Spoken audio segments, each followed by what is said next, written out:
এ পর্যায়ে বক্তব্য পেশ করবেন এই গর্বিত ছাত্র সমাজের দ্বারা আজকের এই বিপ্লব সাধিত হয়েছে। এই দেশের স্বাধীনতার সার্বভৌমত্ব আবার রক্ষিত হয়েছে। সেই ছাত্র নেতা ঝিনাইদহ শহর শাখার বাংলাদেশ ইসলামী ছাত্র শিবিরের সংগ্রামী সভাপতি মেহেদী হাসান রাজু।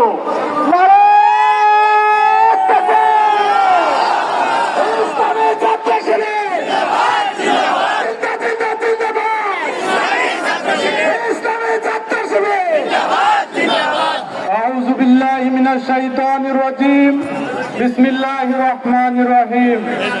আজকে এই শুকরানা সমাবেশে সম্মানিত সভাপতি বাংলাদেশ জামাত ইসলামী ঝিনাইদহ জেলা শাখার সংগ্রামী আমির অধ্যাপক আলী আজম মোহাম্মদ আবু বকর, উপস্থিত জেলা নেতৃবৃন্দ, আজকের এই প্রোগ্রামের সম্মানিত সঞ্চালক, আজকের এই প্রোগ্রামের সম্মানিত উপস্থিতি তৌহিদি জনতা, সকলের প্রতি আন্তরিক সালাম।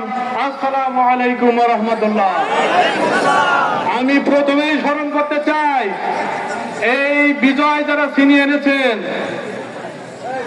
সমন্বয়কদের, বিশেষ করে ঢাকা বিশ্ববিদ্যালয় থেকে শুরু করে ঝিনাইদহতে যারা এই সমন্বয়কের দায়িত্ব পালন করেছে, শহীদ আবু সাঈদের রক্ত ঝরার মাধ্যমে আমাদের যে বিজয় এসেছে, তাদেরকে আমি শ্রদ্ধার সাথে স্মরণ করতে চাই। এবং আমি ঘোষণা দিচ্ছি, বাংলাদেশ ইসলামী ছাত্র শিবির সবসময় তাদের পাশে থাকবে ইনশাআল্লাহ। প্রিয় ছাত্র জনতা, ঝিনাইদহর পরিবেশে আপনারা জানেন 2016 সালে ইসলামী ছাত্র শিবিরের উপর নির্যাতনের স্টিম রোলার চালিয়েছিল। তারা শহীদ ইবনুল ইসলাম পারভেজ, শহীদ আল মামুন, শহীদ আল মাহমুদ সহ তারা অসংখ্য ভাইকে শাহাদাতের নজরানা পেশ করিয়েছিল। তারা মনে করেছিল এদেরকে শহীদ করে দিলেই ইসলামী ছাত্র শিবির হয়তো নিঃশেষ হয়ে যাবে।